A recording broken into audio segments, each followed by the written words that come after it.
We were on the brink of divorce. Then this happened. I had the divorce papers in my hands. We had tried everything, counseling, space, even pretending to be happy. But in that moment, I was convinced this was the end. But then something happened that changed everything, and trust me, we never saw it coming. The breaking point. We weren't always like this. When we first got married, we were inseparable. Late-night talks, spontaneous road trips, laughing at the dumbest things. But over time, things changed. Work got stressful, kids came along, and slowly, when we just stopped being us. At first, it was little things. Then, the distance grew. The words turned colder. Resentment built up like a wall between us. One night, after another argument, I looked at my partner and thought, I don't even know this person anymore. And that's when we both realized maybe we weren't meant to be together.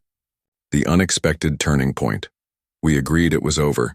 We even started talking about who would take what, where we would live. But then, something happened. That night I got a call that changed everything.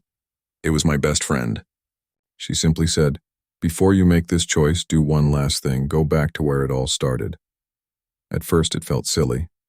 But as we sat there, something shifted. We started remembering the good times, the reasons we fell in love in the first place. For the first time in a long time, we talked. Not about bills, not about problem, but about us, rebuilding love. That night we made a choice, not to ignore the problems, not to pretend everything was perfect, but to fight for what we had. We started with small steps, one compliment a day, one deep conversation a week, one intentional act of love no matter how small. And you know what? It wasn't easy, but slowly, we found our way back.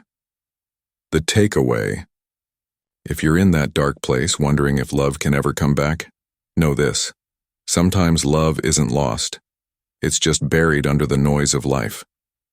And if you're willing to fight for it, you just might find your way back.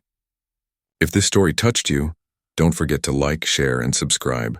Because love is a journey, and every journey is worth telling.